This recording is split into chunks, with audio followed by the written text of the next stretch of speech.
I read a story about a boy not much older than you who worked on a fishing boat. Now, the boy's job was to light lamps to attract fish close to the surface so they get caught in a fish trap. And this boat it's more like a floating hut on the water. It was tied to the seabed with ropes that held it in place. And the company that the boy worked for, they brought him food and water and fuel every week. And so it was a job. It wasn't a great job perhaps, but it was a job. And he lived there, he worked there, he lit these lamps, and the company got fish. Until one day, the unthinkable happened. A huge storm hit the area, like nothing seen before. The little floating hut was rocking about in the wind and the waves until suddenly, snap. The ropes, they broke, and the boat was loose.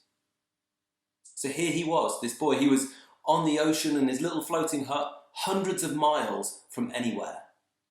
So the small amount of supplies he had, they ran out after a couple of days. And to keep himself alive, the boy broke off excess spare bits of wood around the boat, and he used them to make a small fire so he could cook fish. At times, he was forced even to eat raw fish. And for something to drink, he strained seawater through his clothes to try to remove some of the salt. It was a desperate, desperate situation. It went on, and all he could see was the endless ocean around him. Until finally, miraculously, after 49 days at sea, he was spotted by a passing ship and rescued. So my name's Tim, and I'm from Souster Youth, which is a Christian charity that goes into local secondary schools across Northamptonshire. And today I want to share a thought with you about storms and about boats. Because each one of us have been caught in a storm these last 6 months, ever since the COVID-19 pandemic broke out. Perhaps for some of you, it's felt a bit like it did for that boy. Perhaps you felt alone. Perhaps you felt adrift in life. Perhaps you've been asking, when will this all end? Will it end? Will I get through this? But that boy was very resilient. He was adaptable. He was determined. And like him, each of you have been adapting to face the changes with resilience and determination. But it is different for each one of you. Because even though I've heard it said, we're all in the same storm, maybe that's true. We might be in the same storm, but we are in very different boats. So for some of you, your boat has felt okay. Perhaps you've enjoyed learning from home. It was a style that worked for you. Perhaps you enjoyed more time with your family. Perhaps you took up some new hobbies. You got into baking or a musical instrument. And now you're back at school. Even though things are a little different, you're able to adapt to those changes. Well, if that's you, I'm really glad you're doing well. My encouragement to you would be, look around you. Recognise that it's not the same for everybody. Maybe you have friends who are finding things a bit more difficult, whose boats feel very different to yours. Because for others of you, this storm has felt really, really tough. You may be coping with loss. Family relationships might be difficult. Many jobs have been furloughed over this time and businesses have closed, and this might have affected your family, or it might be others that you know.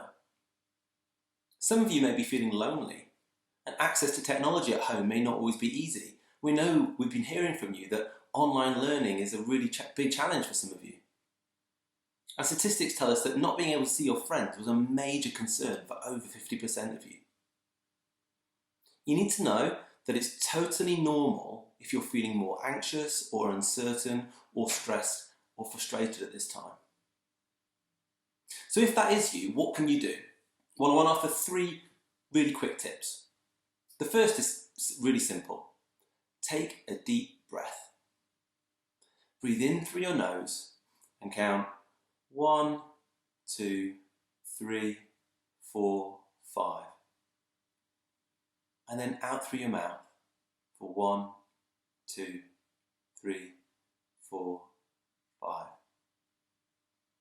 When we do something as simple as that, as slowing our breathing, it helps our body to process those emotions. It's like a biological brake. It's like a biological brake pedal to slow down, So whenever you're feeling stressed or anxious, take a long, deep breath. Take a few long, deep breaths. It can really help you to calm down. My second tip is to give yourself a break. Whether it's getting outside, doing physical exercise, or just doing something that you really enjoy, these moments can help lift us out of those emotions of feeling overwhelmed and not ourselves. And then my third tip is to talk to a trusted adult about how you're feeling. This could be a family member, it could be a teacher, it could be Mrs. Toward. You can also receive some support from Souster Youth if you go to our website, sousteryouth.org. Now, I read another story about a group of people who were out on a boat. Now, some of these people were experienced fishermen. They knew their way around a boat. They'd done this lots of times before. A sudden storm came up, and these fishermen knew this was a serious situation. In fact, this was a life or death situation. They knew that people lost their lives on this stretch of water. So you can imagine they're fighting the wind and the waves, and then suddenly, out of the corner of their eye, they saw that one of their friends was at the back of the boat, and he was asleep.